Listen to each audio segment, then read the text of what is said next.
Israel is ready for an invasion of Rafah despite U.S. opposition to the attack. Yesterday, Prime Minister Benjamin Netanyahu said it will happen. There is a date. The Biden administration has proposed another ceasefire in exchange for hostages, while Netanyahu continues to insist he won't settle for anything less than total victory. Chris Mitchell reports from Jerusalem.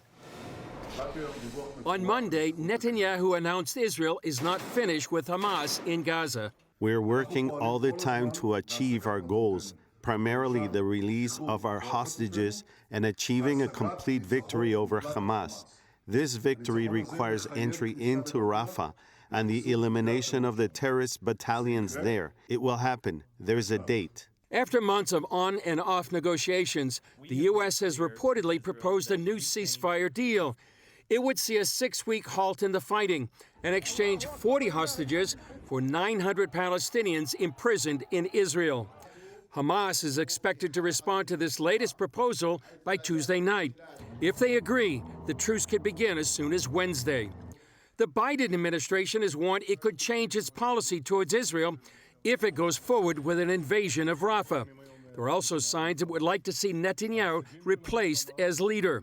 Monday, the U.S. Secretary of State held high-level talks with the leader of Netanyahu's opposition, who might be more pliable to White House demands. A hostage deal is doable. It is a difficult deal. This is a deal we might not like, but it's doable, and therefore it needs to be made. 5 families related to the hostages met with Pope Francis Monday, who they say described Hamas in no uncertain terms. He called Hamas evil, which they are. He called them bad guys and evil.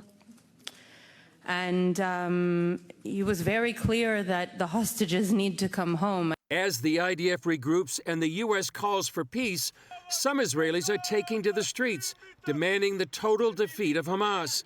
They say the world is putting pressure in the wrong place. Instead of telling the international community to place pressure on Hamas to release the hostages, they're placing pressure on Netanyahu and our government. We didn't start the war, they did, okay? They murdered 1,200 of our people.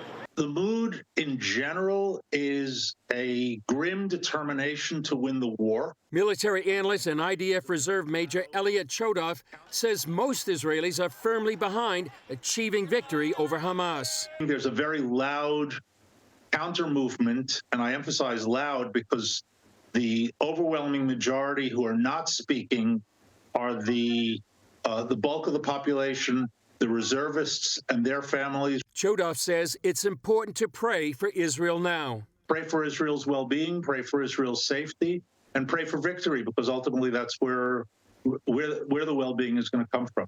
Meanwhile, at the World Court, an Israeli ally is under attack. Germany is rejecting an accusation by Nicaragua that it's violating international law by providing arms and support to Israel in its fight against Hamas. Nicaragua urged the judges to stop Germany from sending arms shipments, claiming it enables acts of genocide in Gaza. Chris Mitchell, CBN News, Jerusalem. Well, if you get a chance, read the defense that Germany is putting in front of that international court, that it's Hamas that's committing the war crimes. It's Hamas that's using civilians as shields. It's Hamas who's setting up in mosques, in churches, in hospitals, in schools, and using them as launching bases for attacks against Israel. The pressure needs to be on Hamas, and to see the world reaction now, I don't understand what would cause Nicaragua to ally itself with a Muslim death cult, but that's exactly what they're doing. They're giving aid to Hamas and allowing Hamas to continue war crimes. If you want to see the civilians of Gaza freed, free them from Hamas. It's not the attack from Israel. If Hamas would surrender, if they would release all of the hostages, if they would vow to never attack Israel again, well, then we could have peace. But until such time, Israel is fighting a war for their own existence.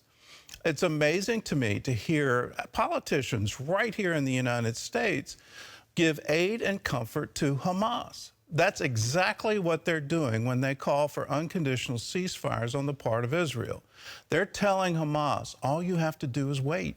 We are going to come to your aid. You're not going to be deposed from power.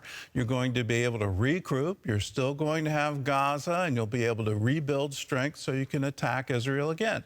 That's the message that they're saying. The message needs to be clear. October 7th can never happen again. Hamas has to surrender. Hamas has to give up its hostages.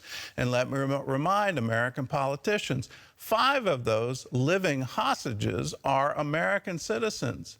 Are you not pledged to protect your own citizens against this kind of terror?